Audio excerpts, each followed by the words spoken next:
Paper 2 और paper 1, बहुत सारे विद्यार्थी आप में से ऐसे हैं जिन्होंने दोनों पेपर ज्वाइन किए हुए हैं, बहुत सारे ऐसे जो केवल पेपर 2 ज्वाइन किया हुआ जिन्होंने। ठीक है, तो मैं थोड़ा सा ओवरव्यू दे देता हूँ, एग्जाम पैटर्न के ऊपर चर्चा कर लेते हैं। जिनको नहीं पता है, जिनको पता है वो रिवाइज हो जाए उनका थोड़ा सा। ठीक है, डाउट्स क्लियर हो जाएंगे अगर कोई डाउट है तो। नेट जेआरएफ का एग्जाम जो है, नेट जेआरएफ, ठीक है, यूजीसी के अंतर्गत होता है। यूजीसी यूनिवर्सिटी ग्रांट कमीशन इसकी जिम्मेदारी है। इसने अपनी कमान जो है एनटीए को दी हुई है, नेशनल टेस्टिंग एजेंसी।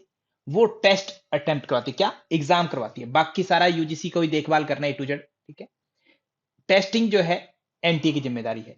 नेट का मतलब नेशनल एलिजिबिलिटी टेस्ट, जेआरएफ का मतलब junior research fellowship, junior research fellowship. बोले तो जो आपको स्कॉलरशिप मिलती है वो इस जेआरएफ का ही नाम है, जो लगभग कितनी है, 42,000 है लगभग, अप्रोक्स, ऊपर नीचे होती है एचआरए आदि को मिलाकर, कंटीजेंसी आदि को मिलाकर के। 2 साल बाद में आपका एसआरएफ भी होता है, सीनियर रिसर्च फेलोशिप भी लग जाती है पीएचडी की तरह, वो अलग अलग होता है। तो लम सम आपका अमाउंट जो है 42,000 है। एक छोटा अमाउंट नहीं, बहुत बड़ा है। लोगों की सैलरी भी नहीं होती, गवर्नमेंट एम्प्लॉइज की इतनी सैलरी भी नहीं होती कुछ लोगों की। ठीक है, इतना ही, और मंथली आता है आपको, मंथली।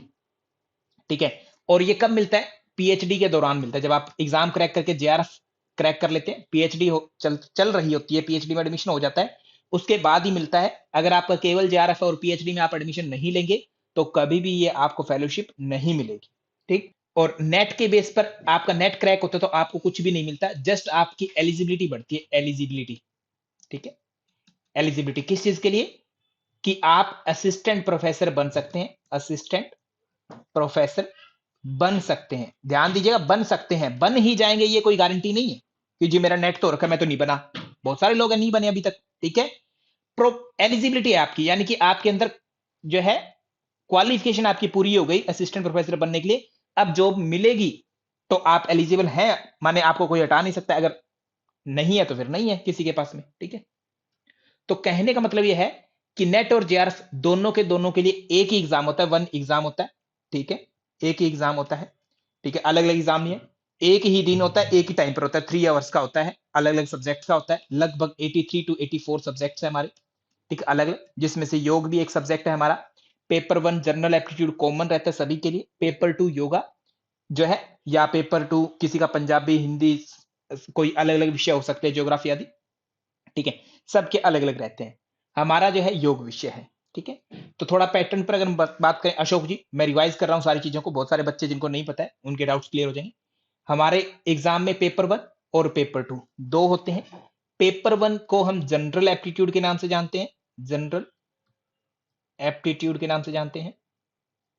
ठीक है, यानी उसमें teaching aptitude, research aptitude, communication आदि, इस तरीके से 10 यूनिट होते हैं, उसमें 10 यूनिट्स होते हैं। ठीक है, पेपर 2 आपका सब्जेक्ट का पेपर होता है, जो भी किसी विद्यार्थी का जो सब्जेक्ट रहेगा। ठीक है, सब्जेक्ट का होता है, और सब्जेक्ट का है, जैसे मान लो हमारा योग सब्जेक्ट है तो योगा का आएगा हमारे पास। ठीक है, किसी का हिंदी है तो हिंदी आएगा, पंजाबी है तो पंजाबी आएगा, एक्स वाई जेड कोई और सब्जेक्ट उसके पास वो पहुंचेगा। पेपर 1 लगभग सभी का कॉमन सिलेबस है, ध्यान रखना सिलेबस कॉमन है। एग्जाम के अंदर क्वेश्चन सेम हो ये जरूरी नहीं है, हो सकता है हिंदी वाले बच्चे के एग्जाम में क्वेश्चन जो कुछ अलग आए हों, आपके वाले में क्वेश्चन जो कुछ अलग आए, वो शिफ्ट पर डिपेंड करता है कि किस दिन आपका एग्जाम हो रहा है। अगर सेम दिन सेम डेट पर सेम जगह एग्जाम हो रहा है तो आपका डेफिनेटली क्वेश्चन पेपर सबका, हिंदी हो या योगा हो, पेपर 1 सबका कॉमन रहेगा क्वेश्चन पेपर। अगर अलग अलग है, मान लीजिए आज मेरा आज हिंदी का पेपर था शिफ्ट 1 में, और शाम को जो है आपका योगा का पेपर है, तो उसमें दोनों में पेपर 1 के क्वेश्चन भी आपके चेंज हो जाते हैं। पेपर 1 में भी 10 यूनिट है, पेपर 2 में भी 10 यूनिट्स हैं। ठीक है, 10 यूनिट्स है, मतलब टोटल 20 यूनिट हो गए। दोनों से अगर क्वेश्चन पेपर की अगर हम बात करें क्वेश्चंस की, तो पेपर 1 के लिए आपके 10 यूनिट्स हैं, हर यूनिट से 5 क्वेश्चन आएंगे, हर यूनिट से 5 क्वेश्चन। ठीक है, योग में 10 यूनिट है, हर यूनिट से 10 क्वेश्चन आएंगे, तो कितने क्वेश्चन हो गए, पेपर 1 में 50 क्वेश्चन हो जाते हैं। ठीक है, और योग की बात करें तो 10 यूनिट्स में से 10-10 क्वेश्चन, 100 क्वेश्चन हो जाते हैं, टोटल 150 क्वेश्चंस हो जाते हैं। ठीक है, इसी को अगर मार्क्स के रूप में देखें, मार्क्स हर एक क्वेश्चन, चाहे पेपर 1 में पेपर 2 में 2 नंबर का होता है, तो पेपर 1 में भी 2 हर एक क्वेश्चन, और 2 में भी 2। तो पेपर 1 में 100 मार्क्स का हो जाता है, पेपर 2 जो है हमारे 200 मार्क्स का हो जाता है। दोनों को मिलाकर के लगभग 300 नंबर मार्क्स के हिसाब से कहें। ठीक है, आपको जैसा सोचना है वो सोच सकते हैं। कुछ बच्चे क्वेश्चन के हिसाब से कैलकुलेट करते हैं, कुछ मार्क्स के हिसाब से, एक ही बात है, परसेंटेज सेम ही रहना है। ठीक है, दोनों क्वेश्चन पेपर को मिला करके आपको लमसम कम से कम 100 क्वेश्चन पेपर, 100 क्वेश्चन जो है सही करने होते हैं कम से कम। ठीक है, ताकि आपका एटलीस्ट नेट हो जाए, एटलीस्ट नेट हो जाए कम से कम। ठीक है, 100, एक दो क्वेश्चन ऊपर नीचे हो सकता है, वो वेरी करता है, आपकी रैंक, आपकी कट ऑफ कितनी ऊपर नीचे जाती है उस पर वेरी करता है। ठीक है, दूसरा, अगर आप थोड़ा सा ज्यादा क्वेश्चन कर लेते हैं, 110, 110 क्वेश्चन कर लेते हैं, 100 क्वेश्चन तो आपके किसके लिए हुए, केवल और केवल नेट के लिए। 10 क्वेश्चन अगर आप एक्स्ट्रा कवर कर लेते हैं तो आपका जेआरएफ भी हो सकता है, जेआरएफ जूनियर रिसर्च फेलोशिप, जिसके अंतर्गत आपको मिलती है, फेलोशिप मिलती है। ठीक है, अब आपकी एलिजिबिलिटी कब दे सकते हैं आप एग्जाम, कब दे सकते हैं। ठीक है, बहुत सारे विद्यार्थी स्पेशली योग के ही मुझे ज्यादातर मिले हैं। ठीक है, उन्हीं बच्चों का पता नहीं क्यों डाउट रहता है, या फिर हम ध्यान नहीं रखते हैं, है ना। तो कि सर हम एमए 4 सेम में क्या एग्जाम दे सकते हैं, आप ध्यान रखना, एमए, मैं सर सोच रहा हूं एमए इन योगा, कि इस बार जो है योग में मैं जो है एडमिशन ले लूं मास्टर में, सोच रहा हूं कविता कुमावत में, ध्यान दीजिए, सोच रहा हूं, तब भी आप एलिजिबल हैं। ठीक है, ये ध्यान रखना कि मैं सोच रहा हूं 2025 में एडमिशन लूंगा ही लूंगा 100%। ठीक है, लेना ही लेना है। तो आप इस बार भी, आप दिसंबर वाला एग्जाम है ये दे सकते हैं, 2025 में जून में एग्जाम लेना है, दिसंबर वाला दे लीजिए, प्रैक्टिस हो जाएगी क्या आता है, कैसा पैटर्न है। हालांकि बनेगा कुछ नहीं, मिलेगा आपको कुछ नहीं। ठीक है, क्योंकि आपको कुछ आता ही नहीं है, अभी आपने कुछ पढ़ा ही नहीं होगा, फिर भी एग्जाम जरूर दीजिए। ठीक है, मैं एग्जाम देने पर फोर्स डालता हूं। ठीक है, एग्जाम देना ही देना है, सलोनी बंसलमैन, एग्जाम नहीं छोड़ना किसी कीमत पर, ये ध्यान रखना। अब एलिजिबिलिटी कब आती है आपके अंदर, एग्जाम अगर मान लीजिए क्रैक हो जाए तो आपने, एग्जाम में एलिजिबिलिटी कब है, मास्टर में कोई भी बच्चा एडमिशन लेता है, मास्टर, और वो मास्टर चाहे एमए से हो, ठीक है, या एमएससी से हो, कोई फर्क नहीं पड़ता, दोनों ही एडमिशन जिस दिन हो जाता है उस दिन से आप एलिजिबल हैं एग्जाम देने के लिए। बहुत सारे बच्चे ये सोचते हैं कि सर, या उनको उनके टीचर बता देते हैं, उनके दोस्त बताते हैं, या उनके एल्डर्स जो उनके सीनियर्स हैं, सुपर सीनियर हैं, या उनके घर वाले, है ना, एक मिथ बना देते हैं कि सर अभी एमए फर्स्ट सेम में एडमिशन लिया, अभी तो आप नेट जेआरएफ का एग्जाम दे ही नहीं सकते। ठीक है, दे करके करो क्या, तुम पास तो हो गए नहीं। हमें भी पता है, सबको पता है, पास नहीं हो सकता फर्स्ट सेम वाला, बहुत रेयर चांस होता है, ऐसा नहीं कि होगा ही नहीं। अगर वो अच्छा पढ़ा लिखा है, थोड़ा सा, है ना, कंसंट्रेशन अच्छा है उसका, और थोड़ी सी तैयारी अच्छी कर लेते हैं, तो फर्स्ट सेम में बहुत सारे मेरे पास एग्जांपल्स हैं जिन्होंने जेआरएफ तक किया है। इवन कि मेरे पास ऐसे एग्जांपल है जिन्होंने बीए 6 सेम का एग्जाम दिया, योग विषय था बीए में उनका, मास्टर में भी उनको योग रखना था, तो बीए में ही उन्होंने 6 सेम में एग्जाम दे दिया और जेआरएफ हो गया उनका। और एमए में भी उनको कोई दिक्कत नहीं हुई, आराम से उन्होंने मास्टर की, और जैसे ही मास्टर खत्म हुई पीएचडी में एडमिशन हो गया और फेलोशिप मिली उनको। ठीक है, रियल एग्जांपल है मेरे पास, रियल। तो आप यानी कि एलिजिबल हैं। मैंने क्या कहा कि अगर आप सोच रहे हैं ना कि मुझे मास्टर में एडमिशन लेना है, तो उस टाइम भी आप नेट जेआरएफ का एग्जाम दे सकते हैं, आपकी एलिजिबिलिटी कम नहीं है। हालांकि फिर मैं कह रहा हूं, बहुत सारे लोग आपको कहेंगे कि सर पॉसिबल नहीं है, नहीं करना, बट आपको करना है। ठीक है, या तो आपकी एक तरह से क्या हो जाएगा, ट्रायल हो जाएगी कि एग्जाम होता कैसा है। ठीक है, एग्जाम में जब सीट पर बैठते हैं तो आपको कौन कौन से कारक है जो प्रभावित करते हैं, कौन कौन से फैक्टर्स है जो आपके रिजल्ट को, है ना, इंपैक्ट डालते हैं। मतलब रिजल्ट आपका अच्छा हो सकता है, बुरा हो सकता है, आपका सिस्टम कैसा होता है, कंप्यूटर पर कंप्यूटर खराब हो जाता है। ठीक है, कभी कभी माउस नहीं चलता है, कभी कभी आपको क्वेश्चन पेपर देखना ही नहीं आता है, वो सारी चीजें होती है, उनसे आप टैकल करना सीख जाते हैं ट्रायल के तौर पर, नहीं तो आप क्रैक कर लेंगे। तो फर्स्ट सेम से लेकर के लाइफ टाइम तक आप एग्जाम दे सकते हैं, लाइफ टाइम तक फर्स्ट सेम से लेकर के। ठीक है, कोई आपके ऊपर बाध्यता नहीं है कि तभी देंगे। एक बात, तो आप अपनी तैयारी जब मास्टर एमए के अंदर एडमिशन लेते हैं, बहुत सारे बच्चे ओपन से मास्टर करते हैं, बहुत सारे इस तरीके से करते हैं कि क्लास के अंदर डेली क्लास भी आना जाना होता है। ठीक है, रेगुलर मोड जिसको बोलते हैं। कुछ बच्चे इस प्रकार के रेगुलर मोड में करते हैं, आप सब जानकार होंगे, आप में से बहुत सारे मास्टर मास्टर कर रखी है, उनको डिग्री तो रेगुलर की मिलती है, बट उनको क्लासेस में आना जाना नहीं होता। ठीक है, ऐसी कुछ सेटिंग बिठा लेते हैं, बहुत सारे लोग हैं। ठीक है, कि रेगुलर यूनिवर्सिटी में, रेगुलर कॉलेज में एडमिशन ले लिया, उनकी अटेंडेंस भी लग रही है, सब कुछ हो रहा है, बट वो कॉलेज जा नहीं रहे हैं, बस एग्जाम देने जाएंगे, ऐसा भी होता है बहुत सारी। तो उन बच्चों को भी, ठीक है, यही मेरा सजेशन है, चाहे आप कहीं भी कैसे ही पढ़ रहे हैं, आप अपनी तैयारी जैसे एमए में एडमिशन लेते हैं, नेट जेआरएफ की तैयारी शुरू कर देवें और बेहतरीन तरीके से करें। ये बिल्कुल नहीं सोचे कि मैं फोर्थ सेम में हो जाऊंगा तब थोड़ा सीरियस होकर करूंगा, अभी तो केवल ये एमए ही पूरी कर लेते हैं। अगर आप नेट जेआरएफ की तैयारी करते हैं पहले सेम से, तो आपको एमए के बारे में, एमएससी एमए के जो एग्जाम है उनके बारे में सोचने की जरूरत नहीं पड़ेगी, क्योंकि उनको आप वैसे ही कवर अप कर लेंगे। ठीक है, नेट जेआरएफ की जब तैयारी होगी तो उसी के अंदर आपका एमए मास्टर वाला 90% सिलेबस आ जाता है, हर एक यूनिवर्सिटी का 90%। ठीक है, थोड़ा बहुत ऊपर नीचे हो जाता है, सभी का आ जाता है, तो आपको मास्टर के सिलेबस की तैयारी करनी नहीं पड़ती, वो एग्जाम तो आपको वैसे ही हो जाएंगे। और नेट जेआरएफ के साथ में तैयारी हो जाएगी बेहतरीन। ठीक है, और आपका एग्जाम अगर क्रैक हो गया नेट या जेआरएफ, तो क्लास में, जिस क्लास में आप पढ़ते हैं वहां पर आपकी वाहवाही होती है, और आपका जो बाद में मास्टर कंप्लीट होने के बाद में जो टेंशन रहती है कि अब क्या करें, वो टेंशन खत्म, पहले से पीएचडी की आपकी फिक्स हो जाएगी सीट कहीं ना कहीं। ठीक है, आप सेट कर लेंगे अपने आप को। तो ये तरीका सबसे बेहतरीन रहता होता है। ठीक है, ये आप तरीका अपना सकते हैं सभी विद्यार्थी। अब सर, अगर मैंने नेट जेआरएफ की तैयारी की तो मेरे एमए या एमएससी में सर जो सब्जेक्टिव पेपर है उनमें मार्क्स कम हो जाएंगे, तो मैं क्या करूंगा?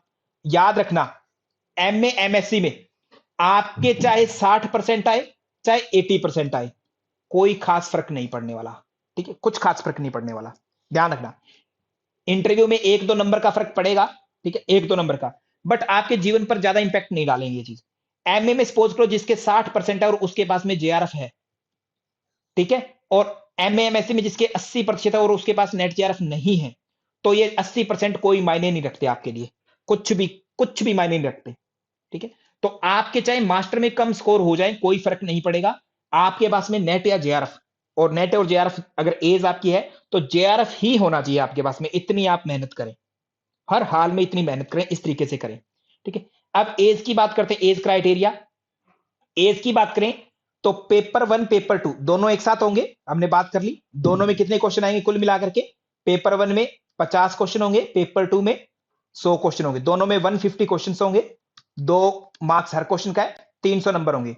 300 में से लगभग अगर 100, लगभग आप अगर 200 क्वेश्चन क्रैक कर लेते हैं, 200 मार्क्स ले आते हैं, तो नेट की संभावना गारंटी हो जाती है, नेट की गारंटी हो जाती है, संभावना नहीं गारंटी हो जाती है हर कैटेगरी में। ठीक है, अगर लगभग 220 स्कोर कम से कम ले आते हैं तो पक्का जेआरएफ की गारंटी हो जाती है। बट अब ये जेआरएफ क्या हमेशा हो सकता है? क्या कोई भी कर लेगा? ऐसे तो मान लो अगर 20 साल से जो बार बार नेट कर रहा है उसको तो सर बाएं हाथ का खेल एक चीज रटी हुई है, तो वहां पर एज लिमिट होती है, age limit, age limit, age limit कितनी है?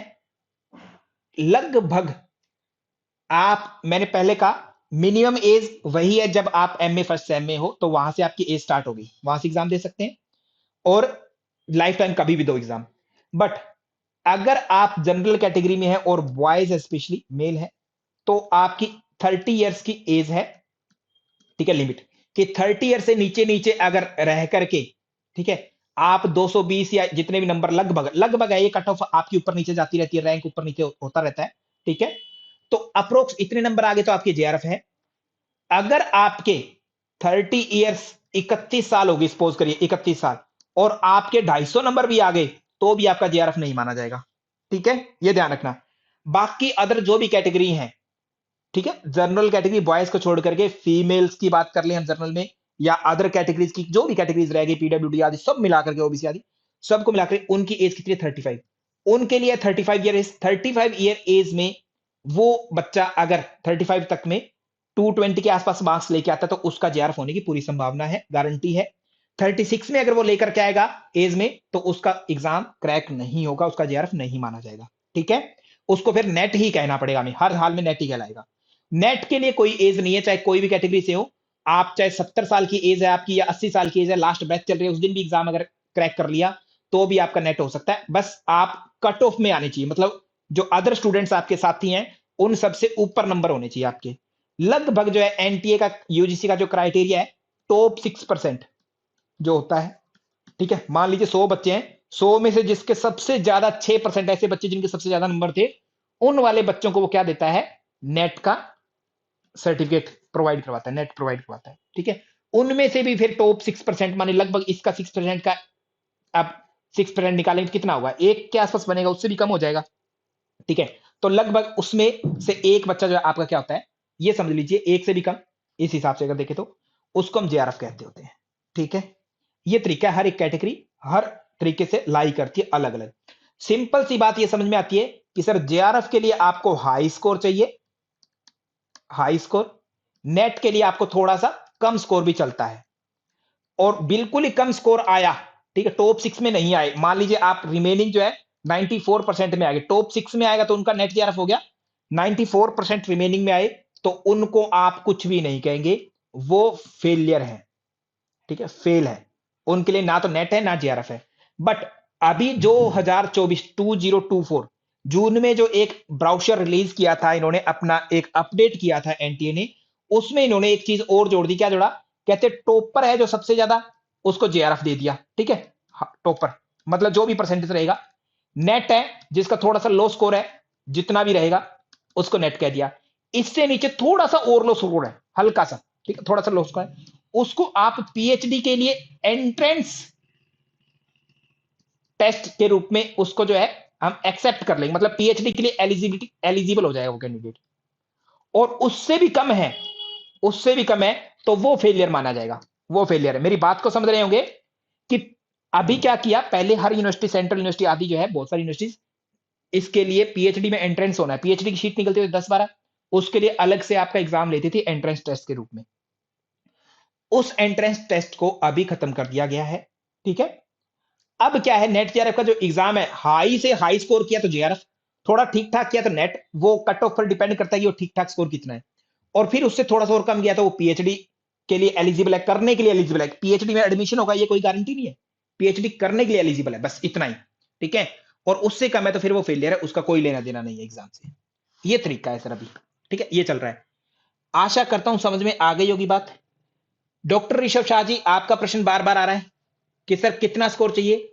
दोनों पेपर को मिलाकर के ही आपका काउंट होता है। पहले कोई एक टाइम था जब एक पहले पेपर में इतना कम से कम जो है आपके 20 क्वेश्चन ठीक होने चाहिए थे, तभी अगला पेपर चेक होता था। अब ऐसा रूल नहीं है, अब बस टोटल दोनों पेपर को कैसे भी मिला लो आप, मिला करके आपको कैसे ना कैसे करके रैंकिंग क्रिएट करनी है, रैंक क्रिएट करना है, माने आपको कट ऑफ में आना है, बस हाई से हाई में आना है, इतना ही, दोनों को मिला करके, ठीक है।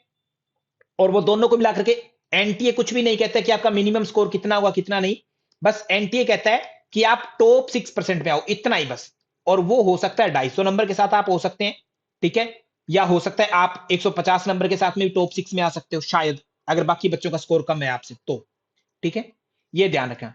मिनिमम मार्क्स का कोई कॉन्सेप्ट नहीं है कि आपके मिनिमम मार्क्स कितने चाहिए, minimum, no minimum marks, minimum marks का कोई कॉन्सेप्ट नहीं कि सर अगर 40 नंबर आएंगे तो क्या हम पास होंगे क्या, ऐसा कोई कॉन्सेप्ट नहीं है। बस हाई से हाई लेकर के जाओ, अपने दोस्तों से, अपने मित्रगण हैं, ठीक है, जो आपके साथ में एग्जाम देंगे, लगभग योग विषय में approx 3500 to 4500 on an average exam में बच्चे बैठते होते हैं, इतना वेरी करते होते हैं, ठीक है, 1000 बच्चे ऊपर नीचे हो जाते हैं कभी कभी, तो इतने बच्चे ही बैठते हैं। इनमें से जो भी रिजल्ट आएगा टॉप 6% में आप होने चाहिए, बस इनमें है तो आप नेट या जेआरएफ कैंडिडेट कहलाने के अधिकारी हैं। अदरवाइज आप कुछ भी नहीं है, फिर से एग्जाम दीजिए, ठीक है। मिनिमम मार्क्स का कोई कॉन्सेप्ट नहीं है। दूसरी बात, no negative marking, no negative marking, negative marking बिल्कुल भी नहीं है।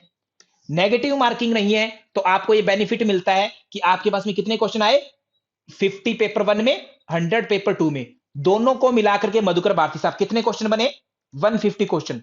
तो आपका ऑनलाइन जब एग्जाम होता है तो माउस आपके पास होता है, 150 के 50 सबको टिक कर देंगे सर, जो आते हैं उनको तो केयरफुली चेक कर लें, ठीक है। मान लीजिए किसी को 60 क्वेश्चन आते हैं अच्छे से, कर लिया, कितने बच गए सर, लगभग 90 क्वेश्चन बच गए। 90 क्वेश्चन बिल्कुल नहीं आते, थोड़ा बहुत चेक कर लो, अगर आते हैं तो अच्छी बात है, नहीं आते तो सब के सबको टिक कर दो सर, ए टू जेड, किसी को भी छोड़ो मत।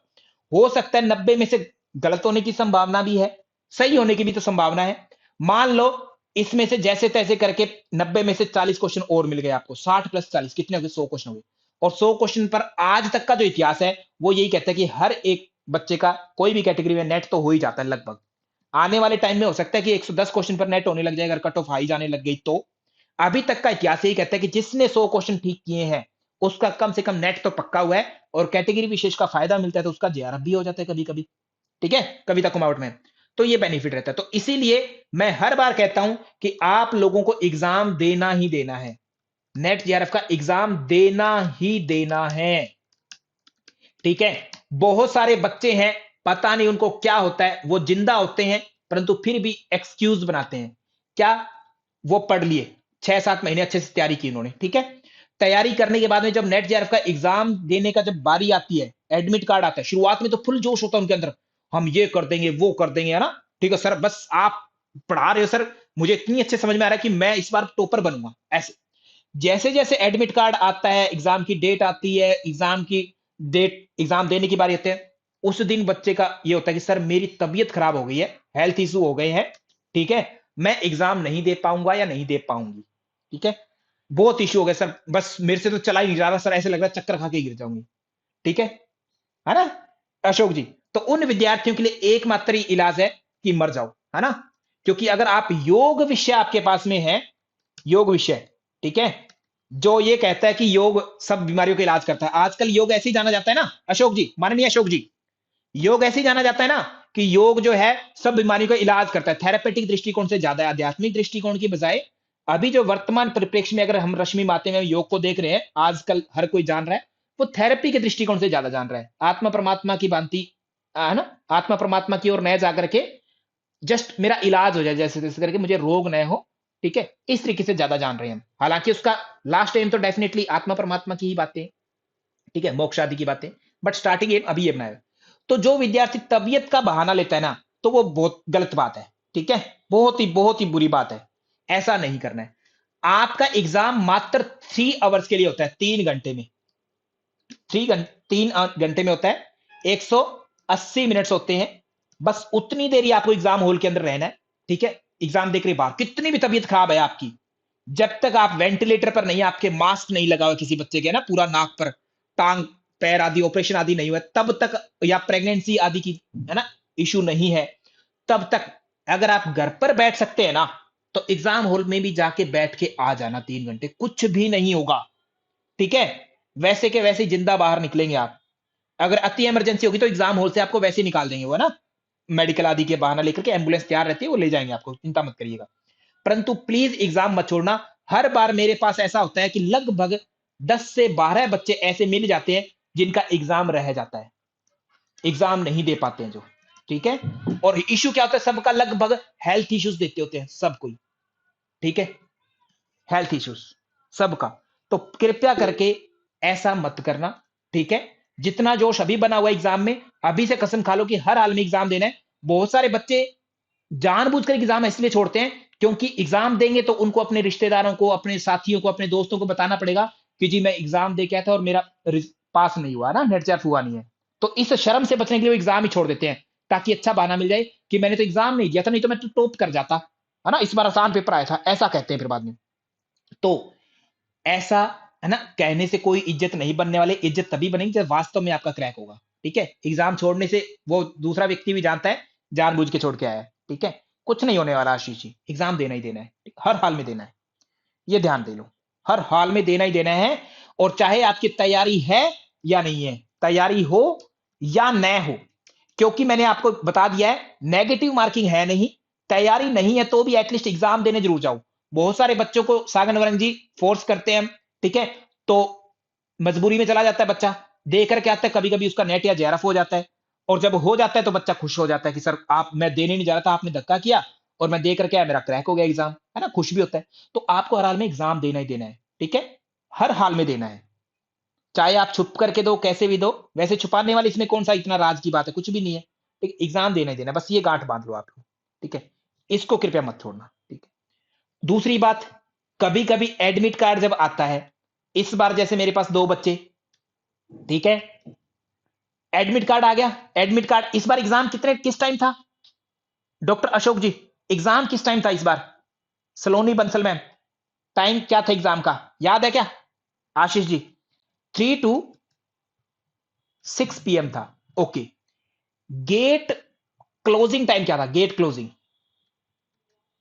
गेट क्लोज होता है ना, गेट बंद होता है, वो क्या टाइम था, लगभग 2:30 था, 2:30 PM था, ठीक है। आपका रिपोर्टिंग टाइम भी था, लिखा हुआ होता है एडमिट कार्ड पर कि रिपोर्ट कब करना है आपको, एडमिट कार्ड, है ना, रिपोर्टिंग टाइम भी होता है कि आपको इतना आना है, लगभग सबका अलग अलग लिखा होता है रिपोर्टिंग टाइम, 1 बजे के आसपास था, ठीक है। यानी कि उन्होंने कहा था, हालांकि 1 बजे आपको कोई पूछता नहीं है वहां पर नॉर्मली, बस ये है कि 1 बजे के आसपास, 1 डेढ़ बजे के आसपास एंट्री शुरू हो जाती है आपकी, और 2:30 के बाद में एंट्री नहीं लेते हैं, ठीक है? कुछ महानुभाव ऐसे होते हैं, घर से ही वो चलते हैं 2:30 पर एग्ज़ाम, 3 बजे एग्ज़ाम है, तो सोचते हैं कि अरे 3 बजे वहाँ जाके क्या करेंगे? चलो चलते हैं, 2:30 बजे चलते हैं, है ना? 3 बजे एंट्री हो जाएगी, या फिर 2:30 बजे गेट क्लोजिंग है, तो चलो 2 बजे चलते हैं, 30 मिनट में पहुँच ही जाएँगे, आस-पास में ही है। तो ऐसी गलती मत करें, है ना? ऐसे इस बार मुझे 2 विद्यार्थी मिले, एक उनमें से महान है जिन्होंने बहुत बेहतरीन तैयारी की हुई थी। उनके जैसी तैयारी डॉक्टर केशव सिंह जी किसी की भी नहीं थी। इतनी अच्छी तैयारी की हुई थी, ठीक है? डॉक्टर अनीता सवलानी मैम, हमारे में से ही है, ठीक है? बहुत अच्छी तैयारी की हुई थी, बट एग्ज़ाम हॉल में वो पूरे नेट टाइम पर चले और एग्ज़ाम हॉल में एंट्री नहीं मिली, गेट क्लोज़ हो गया। 1 मिनट के अंतर से उनको एंट्री नहीं मिली और उनका एग्ज़ाम रह गया। इतनी अच्छी तैयारी, क्या अब वो तैयारी वापस हो पाएगी? नहीं हो पाएगी। इसीलिए मैं ये बार-बार कहता हूँ कि जिस दिन आपका एग्ज़ाम है, उस दिन पूरा दिन आप डिसाइड कर लीजिए कि मुझे एग्ज़ाम हॉल के बाहर ही रहना है जब तक एग्ज़ाम ना हो जाए। 2 घंटे, 3 घंटे पहले चले जाओ, वहाँ पर चाय के ठेले पर बैठ जाना, दोस्तों से बातें कर लेना, कोई दोस्त बना लेना, नहीं मिल जाएँगे आपको। नहीं तो ऐसे ही देख लेना कुछ, है ना? घूम लेना। 2, 4, 5 घंटे पहले पहुँच जाओ, पर लेट मत पहुँचो, ठीक है? क्योंकि ट्रैफ़िक मिल जाता है, कुछ अनहोनी घटना हो जाती है कभी-कभी, कुछ ही हो जाता है, 100 प्रॉब्लम हो जाती है ना? जिसको और ज़्यादा दिक्कत होती है वो रात को भी वहीं सो जाओ, 1 दिन पहले जाके वहाँ सो जाओ, ठीक है? कुछ नहीं होगा, थोड़ा एक्सपीरियंस मिल जाएगा। एग्ज़ाम ना छूटने पाए, बस ये शर्त है, इतनी शर्त है, ठीक है? चाहे टाइम पर पहुँचो या पहले पहुँचो, एग्ज़ाम ना छूट जाए, बस इतना। तो जब एग्ज़ाम छूटता है अच्छी तैयारी के साथ में, तो वो बच्चा अपना दर्द वो ही जानता है, ठीक है? कोई भी बयान नहीं कर सकता उसको। ऐसे ना करें कृपया, ठीक है?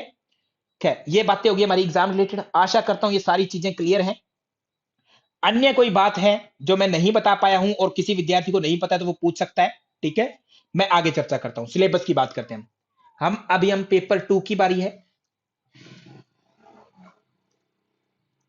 Okay, paper 2 UGC, university grant commission, full form paper 1 के लिए आ गई। कितने यूनिट्स हैं? 10 यूनिट्स है। 10 यूनिट्स का एक नॉर्मल सा यहाँ पर दिया हुआ है रेफरेंस आपको। सबसे पहले आपके लिए एक बात कि सिलेबस कैसे डाउनलोड होगा आपका ना, ठीक है? सिलेबस कैसे डाउनलोड करना है? आप अपने गूगल क्रोम में जाएँगे, मार्केट में आप लोगों के पास में डुप्लीकेट सिलेबस पहुंचेगा व्हाट्सएप ग्रुप्स में घूमता हुआ, टेलीग्राम से घूमता हुआ, या कोई आपका दोस्त वगैरह कहेगा कि ये सिलेबस चेंज हो गया है ना, ऐसी एक मिथ बन जाएगी। तो इसलिए मैं आपको बता रहा हूँ ओरिजिनल सिलेबस आपको कहाँ से मिलेगा। आप वेबसाइट खोल लेंगे या गूगल पर नॉर्मल लिख देंगे नेट जेआरएफ सिलेबस, ठीक है? तो सबसे पहले ऊपर वेबसाइट आएगी UGC net online dot in, ठीक है? ये लिखा हुआ है www.ugcnetonline.in। इस पर ही जाना है, यही सिलेबस मिलेगा। बाकी दुनिया भर की और वेबसाइट है नीचे, शिक्षा.com वगैरह वगैरह ये भी है, इन पर नहीं जाना, ठीक है? आपको यहीं जाना है। सबसे पहले ऑफिशियल साइट है, इससे ज्यादा प्रमाणिकता और कहीं नहीं होगी। इस साइट पर जाएंगे, ओपन करेंगे, तो यहां पर इस साइट को ओपन करेंगे तो यहां पर आपके सामने इतने सारी चीजें आ जाएंगी। यहां पर आपको सिलेबस पेपर 1 का दिख जाएगा सामने, जैसे ये सामने है, इंग्लिश और हिंदी में। आपका जनरल पेपर है on teaching and research aptitude, ये सबके लिए कॉमन है, इसका कोड 0 है, सब्जेक्ट कोड 0 है, ठीक है? इसको आप डाउनलोड करेंगे, इंग्लिश में कर ले चाहे हिंदी में कर ले, आपकी मर्जी, यहां से कर सकते हैं आप। इसके अलावा आप योग पेपर है या अदर कोई सब्जेक्ट, जो भी सब्जेक्ट है, सभी सब्जेक्ट याद रखें, हमारा योग सब्जेक्ट है, योग का कोड है 100, तो ये 100 नंबर यहां पर मिलेगा आपको, ठीक है? इसको डाउनलोड करना है इसका, तो यहां पर ये इंग्लिश में पहले आगे ऑप्शन दिया हुआ है, यहां से इंग्लिश कर सकते हैं, या आप चाहे तो हिंदी भी कर सकते हैं, हिंदी में भी कर सकते हैं, जो आपको जरूरत है वैसा आप सिलेबस डाउनलोड कर सकते हैं। तो अब हम बात करते हैं नेट जेआरएफ का, जो यूजीसी नेट के द्वारा पेपर 2 का सिलेबस दिया गया है, उसमें क्या क्या कंटेंट है, क्या क्या चीजें हैं। तो 10 यूनिट है, 10 यूनिट्स में दिख रहा होगा आपको कि पहले तो योग का इतिहास आदि है, संप्रदाय आदि है, उपनिषद है, भगवत गीता है, योग वशिष्ठ है, ठीक है? तीसरे यूनिट में योग के उपनिषद है, पातंजलि योग सूत्र है, हठ योग के ग्रंथ, हठ प्रदीपिका आदि। आपको यूनिट 6 में साइकोलॉजी, एनाटॉमी, बायोलॉजी जिसको बोलते हैं ह्यूमन की, और डाइट एंड न्यूट्रिशन ये टॉपिक मिलता है। 7वें में योगा एंड हेल्थ मिलता है, 8वें में थेरापेटिक योगा मिलता है, 9वें में एप्लीकेशन ऑफ योगा, और 10वें में प्रैक्टिकल योगा, षटक्रम आदि, इनके बेनिफिट आदि पूछते हैं आपसे। टोटल 10 यूनिट है, 10 यूनिट है। 10 यूनिट से 10 ही क्वेश्चन बनते हैं, हर एक यूनिट से 100 क्वेश्चन बन जाते हैं। कुछ बच्चों को ऐसा लगता है कि सर एक है ना, केवल 5वें यूनिट से 20 क्वेश्चन आ गए, उससे तो आए नहीं, दूसरे यूनिट से कुछ आए नहीं। ऐसा बिल्कुल नहीं है। हर एक यूनिट से एग्जैक्टली 10-10 क्वेश्चन एग्जामिनर तैयार करता है, पूरी कोशिश करता है कैसे ना कैसे करके तैयार करने की। बट क्योंकि सिलेबस आपका इस तरीके से वेरी करता है कि कुछ 8 प्रदीपिका का आपका टॉपिक जो है 5th यूनिट में है, कुछ वो सेम जो है 10वें यूनिट में है, कुछ 7वें यूनिट में है, तो ऐसे करने के कारण कुछ पहले यूनिट में, तो इस तरीके से हट्ट पर दीपिका अकेले की जो है टेक्स्ट की काउंटिंग जो है 6-7 क्वेश्चन तक चली जाती होती है संख्या, ठीक है, ऐसा हो जाता है। परंतु हमेशा एग्जामिनर पूरा सिस्टमेटिकली अपना क्वेश्चन पेपर तैयार करता है, ध्यान रखें। सिलेबस आपके लिए वेरी वेरी इंपॉर्टेंट है, बहुत ही ज्यादा इंपॉर्टेंट है सिलेबस देखना, ठीक है। सिलेबस जब आप डाउनलोड करेंगे तो ऐसा मिलेगा, योग का इतिहास आदि, इसमें डेफिनेशन आदि आ जाएंगी, मिथ क्या है, लक्ष्य क्या है, वेद उपनिषद और प्रस्थानत्रयी आदि आ जाएगा, ठीक है। प्रस्थानत्रयी में 3 चीजें होती है, कौन कौन सी चीजें होती है जो विद्यार्थी ऑलरेडी पढ़ चुके हैं, कुछ पता है क्या? सिलेबस से ही आपकी बहुत सारी बातें निकल जाती है। जैसे एक प्रश्न आ जाए, प्रस्थानत्रयी बताओ क्या है, सिलेबस में लिखा हुआ है, बताओ जी क्या है, ठीक है। 3 चीजें होती है, क्या क्या होता है? उपनिषद होता है क्या, भगवत गीता होती है क्या, और क्या होता है एक third main important, Brahmasutra sir, Brahmasutra, ये बन गया, ठीक है। ऐसी सेम पुरुषार्थ चतुष्टय, अब पूछ लेंगे कि भारतीय परंपरा में पुरुषार्थ कितने प्रकार के माने गए, तो 4 माने गए हैं, हर कोई गाता है, हर सामान्य से सामान्य बच्चे को पता है, धर्म, अर्थ, काम, मोक्ष, ठीक है, ये 4 पुरुषार्थ हो गए।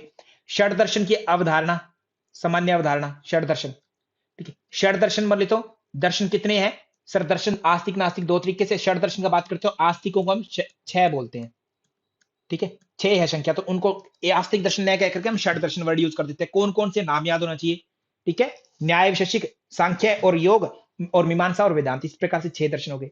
उनमें 3 चीजें हैं, ज्ञान मीमांसा, तत्व मीमांसा, आचार मीमांसा, ऐसा है। सांख्य योग वेदांत को आपको अच्छे से डेप्थ में पढ़ना है। इसके अलावा रामायण महाभारत भी है, ठीक है। रामायण में अरण्य कांड है, सामान्य रूप से आपसे प्रश्न पूछ लेता है कि बताओ रामायण में योग किसमें है, तो अरण्य कांड में विशेष आपका मेंशन ही कर रखे, तो अरण्य कांड है।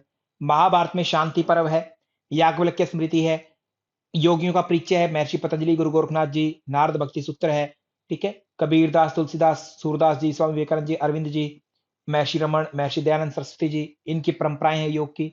श्यामाचरण लाहिड़ी जी, टी कृष्णमाचार्य, स्वामी शिवानंद सरस्वती, स्वामी रामा, महर्षि महेश योगी, पंडित श्री राम शर्मा आचार्य, ठीक है। इनका योग के जो है बारे में क्या क्या इनके विचार हैं, इनका जन्म आदि कब हुआ, वो सारा आपने को जानना है, ठीक है।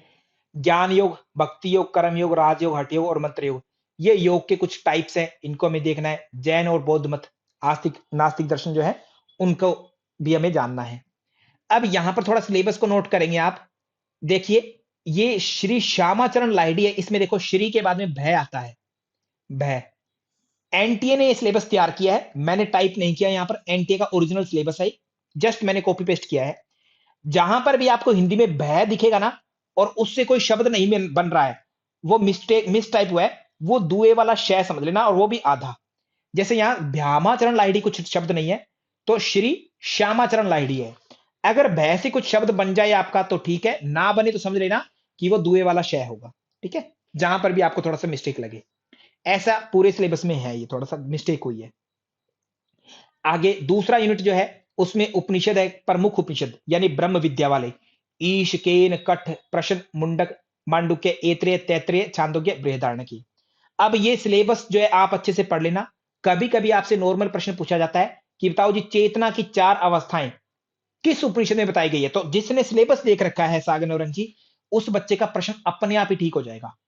ओनली सिलेबस, ठीक है, से भी ठीक हो जाता है, सिलेबस सिलेबस से ठीक हो जाता है, और तो कोई दिक्कत ही नहीं है। केवल सिलेबस आपकी इतनी हेल्प कर देता है। आपसे पूछ लेगा पंचकोश बताओ किसमें है, जैसे इस बार प्रश्न आया था पंचकोश बताओ कहां पर है, सूचीबद्ध करना था। पंचकोश किसमें है, तैत्रीय उपनिषद में सर, सिलेबस में ही मेंशन है। एक बार आया था ये जो शब्द है भांडिल्य विद्या लिखा हुआ है यहां पर, छांदोग्य उपनिषद के आगे, ठीक है, भय लिखा हुआ है, इसका मतलब भांडिल्य विद्या तो नहीं है, दुए वाला शय सोचो, शांडिल्य विद्या, यानी कि ये मिस्टेक है यहां पर टाइपिंग, दुए वाला शय इमेजिन करो, शांडिल्य विद्या, शांडिल्य, ठीक है। शांडिल्य विद्या किस में है, छांदोग्य उपनिषद में है।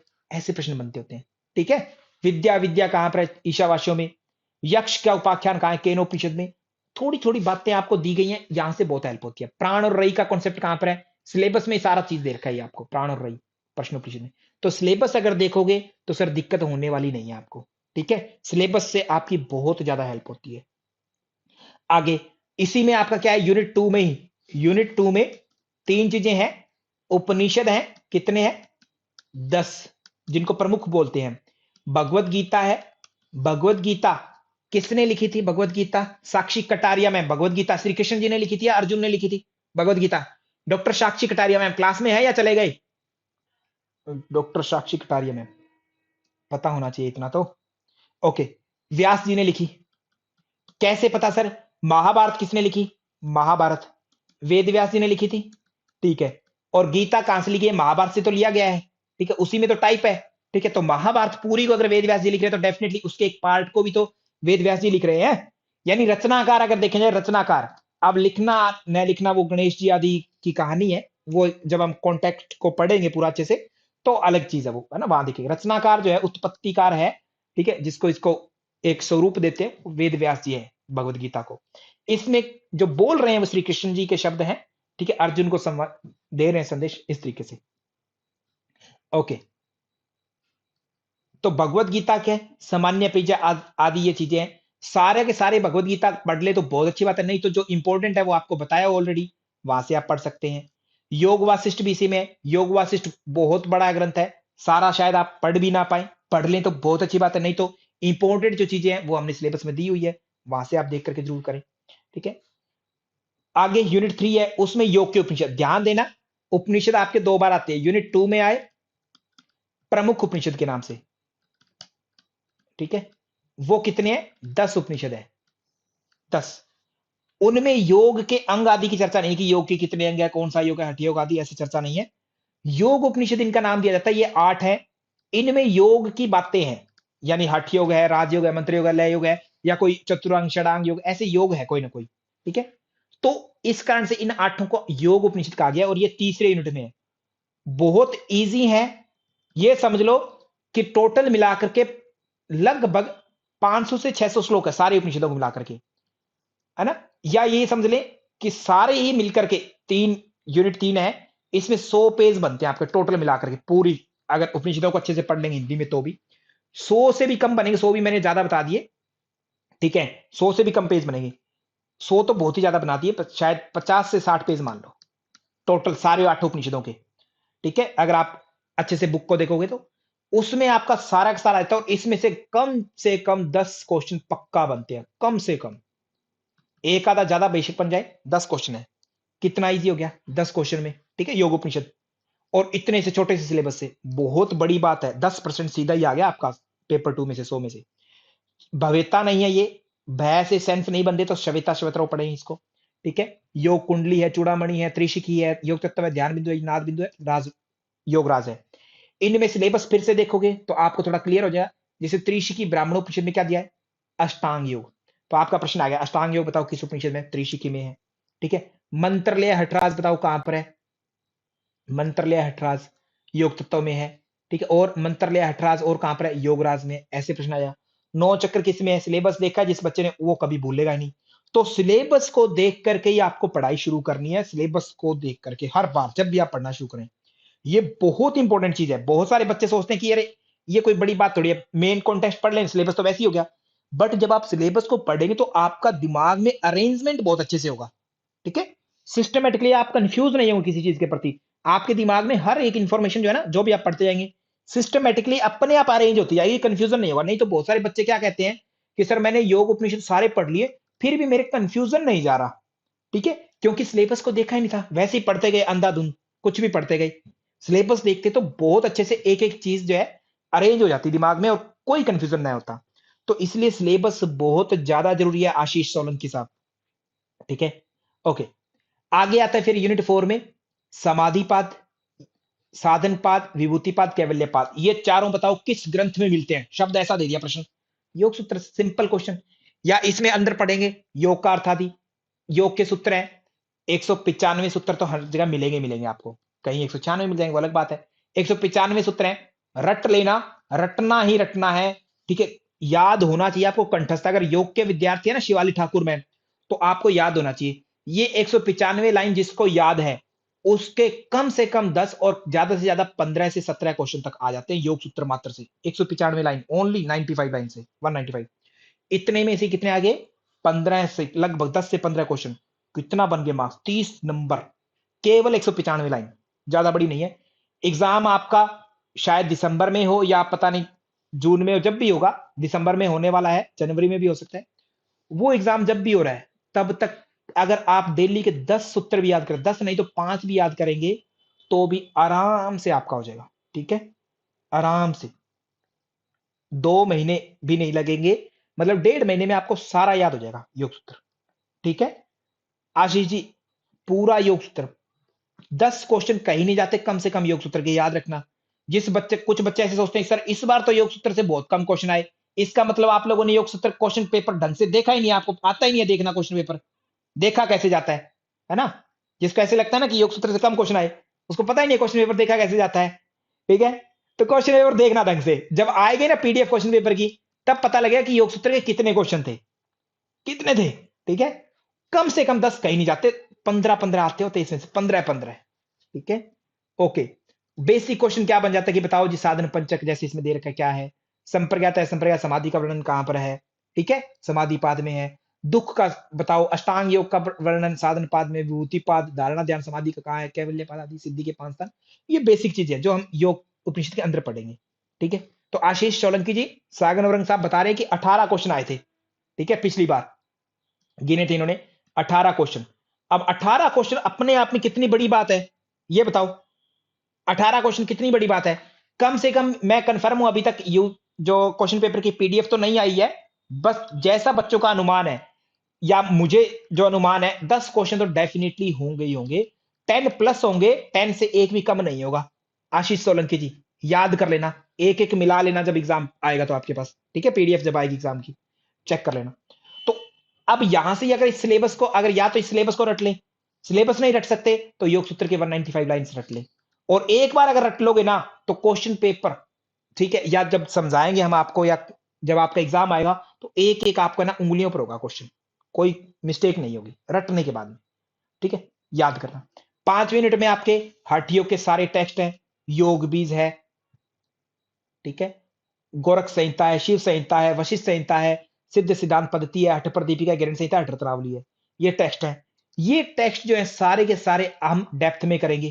ठीक है, सारे टेक्स्ट को, सिद्ध संपत्ति 8 टेक्स्ट है, हठ रत्नावली आदि को मिलाकर के, इनको हम अच्छे से करने वाले डेप्थ में। इनको डेप्थ में इस तरीके से कर लेंगे कि ये जहां पर भी है, जहां भी सिलेबस में मेंशन है, हर जगह से सारी चीजें हो जाएंगी। इनमें से ये चीजें करने को कहा गया, हम सारी बुक को अच्छे से कर लेंगे ताकि हमारा जो है प्रॉब्लम हमेशा के लिए खत्म हो जाए, कभी बार बार देखना ना पड़े कुछ कुछ। ठीक है, 6th यूनिट में आपको 3 चीजें मिलेंगी, सामान्य मनोविज्ञान यानी कि साइकोलॉजी, ठीक है, एनाटॉमी जिसको आप ह्यूमन बायोलॉजी बोलते हैं, और आहार एवं पोषण बने, डाइट एंड न्यूट्रिशन, 3 चीजें हैं, इन तीनों से मिलाकर के आप 10 क्वेश्चन बनेंगे। तो साइकोलॉजी हम करेंगे, ठीक है, जो सिलेबस में दे रखा है। एनाटॉमी में हमें सारे सिस्टम आदि को देखना है। एनाटॉमी देखने में यूनिट 6 का एक हिस्सा है, यूनिट 6 में से 3 पार्ट में से एक पार्ट है एनाटॉमी।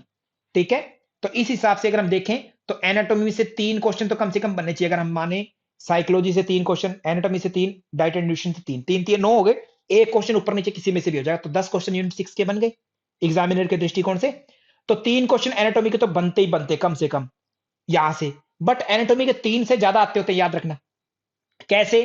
क्योंकि एनाटॉमी आपके यूनिट 6 में भी है और यूनिट 8 में भी है, थेरेपी के दृष्टिकोण से, डिजीज वाइज। ठीक है, तो वहां पर भी तो एनाटॉमी पढ़ेंगे, तो एनाटॉमी के वैसे क्वेश्चन फिर जो है आपके 7 से 8 या 10 तक चले जाते होते हैं आराम से, थेरेपी को मिला करके।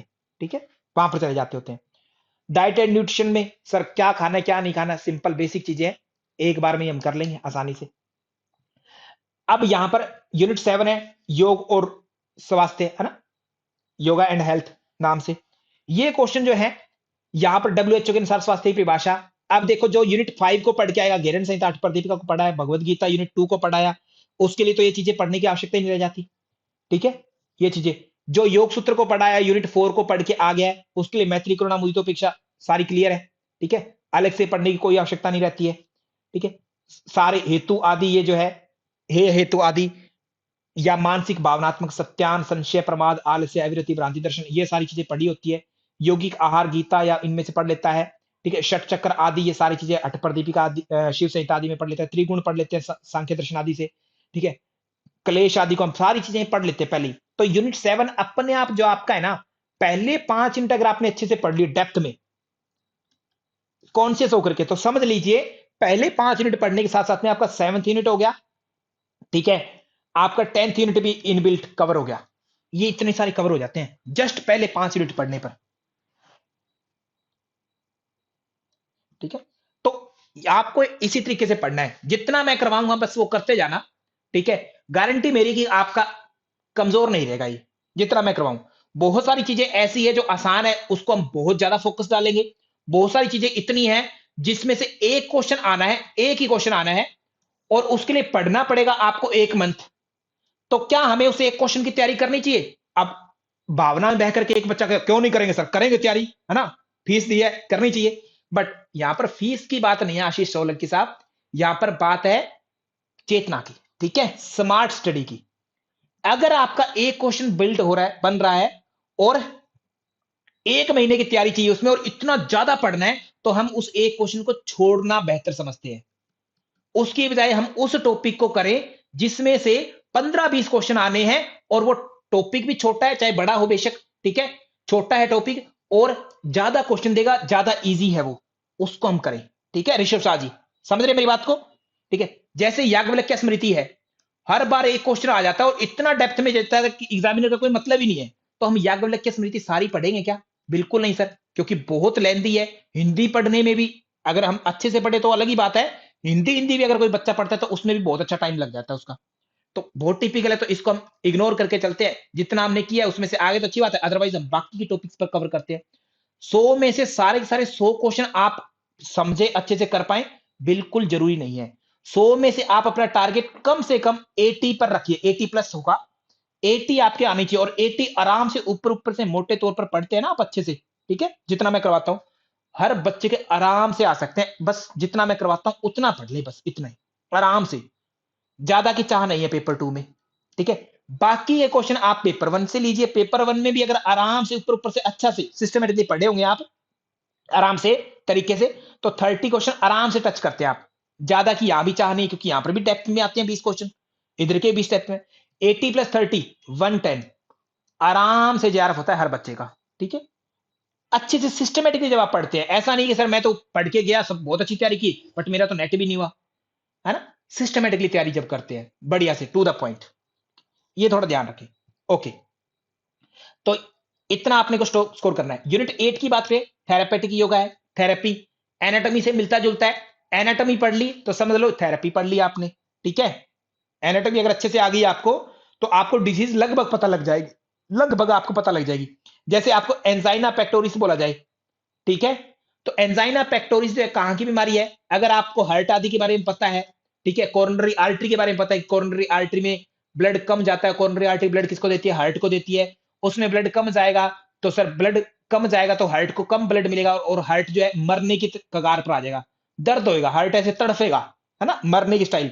तो उसी को हम, वो छाती के बीचों बीच हार्ट लगभग, तो छाती में दर्द होता है, चेस्ट में पेन, तो एंजाइना पेक्टोरिस एक तरह से चेस्ट पेन है due to low blood supply toward heart, simple, ठीक है। एनाटॉमी पढ़िए तो आपके लिए शब्द सारी क्लियर है, एनाटॉमी पढ़िए तो। जैसे कार्डियक अस्थमा है, जिसने एनाटॉमी पढ़ी हुई है, और एनाटॉमी पढ़ी मुझसे होनी चाहिए, ठीक है, डॉक्टर संगीता साहब हैं, ऐसा नहीं है कि कहीं से पढ़ लिया और फिर कहीं सर मेरा तो एनाटॉमी आती थी फिर भी मेरा कुछ नहीं हुआ। बहुत सारे बच्चे आप से धुरंधर है एनाटॉमी, ठीक है, बहुत बेहतरीन है, बेहतरीन। बट देखो एग्जाम ये कहता है कि आप टू द पॉइंट आइए, टू द पॉइंट। आपके पास में बहुत सारी एक्सप्लेनेशन है, अच्छे से अच्छा एक्सप्लेन करते हैं, मंच पर आप चढ़ करके लेक्चर देते हैं 2-2 3-3 घंटे, दुनिया सुनती है, सुनती रह जाती है और सुनने का मन करता है।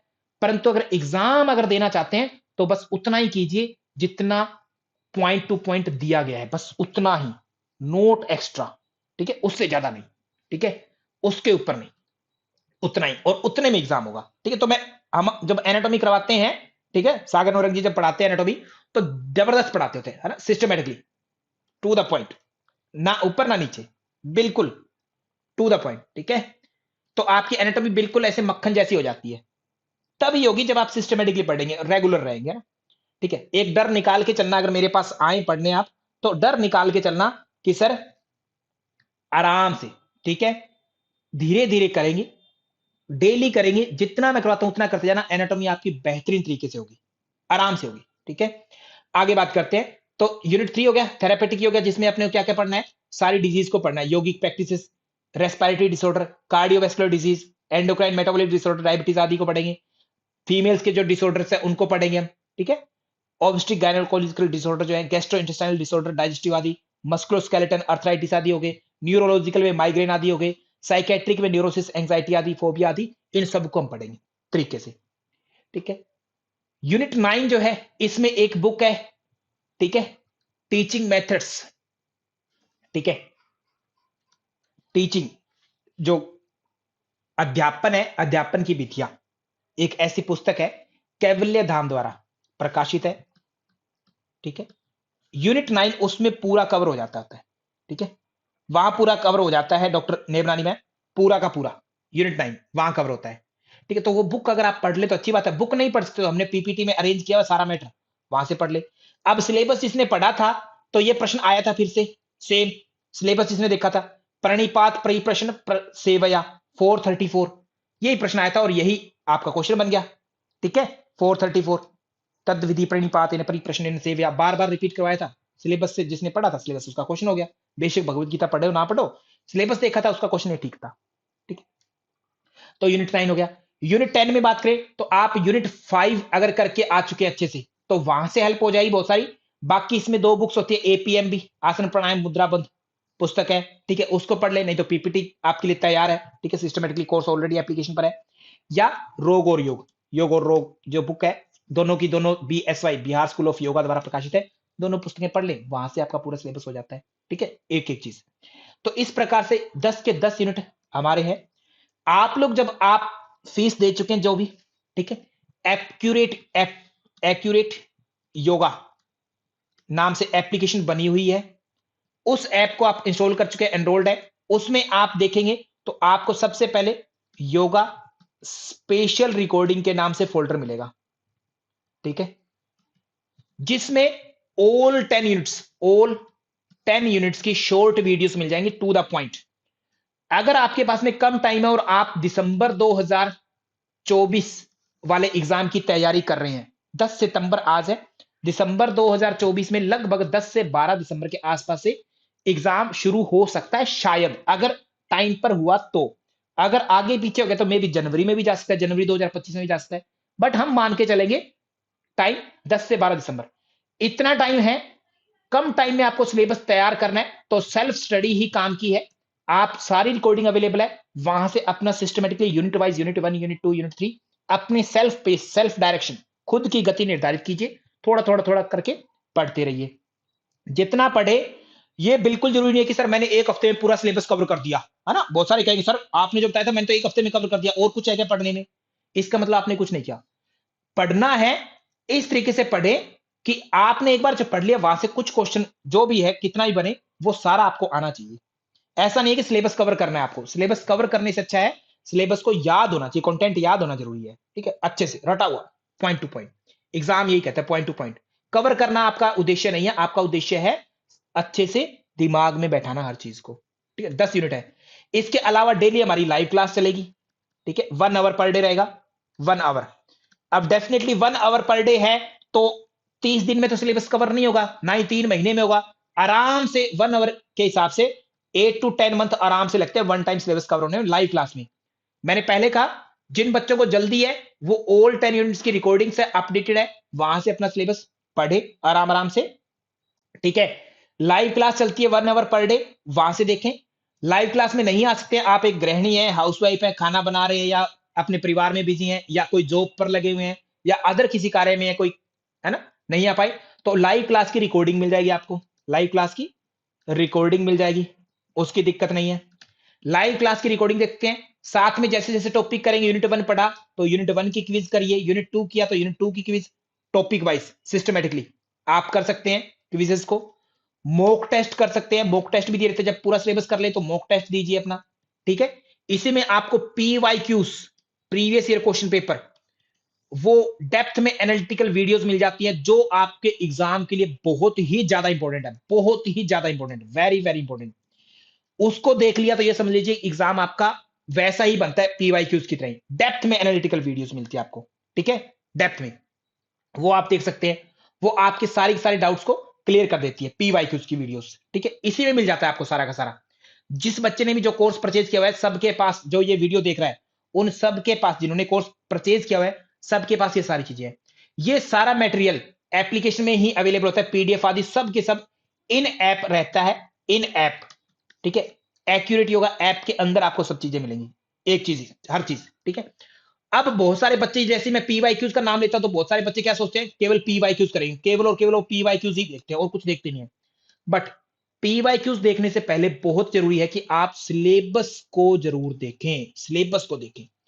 उसके बाद सिलेबस को पूरा डेप्थ में करें, कंप्लीट करें पूरा अच्छे से, ठीक है, अच्छे से पढ़ें।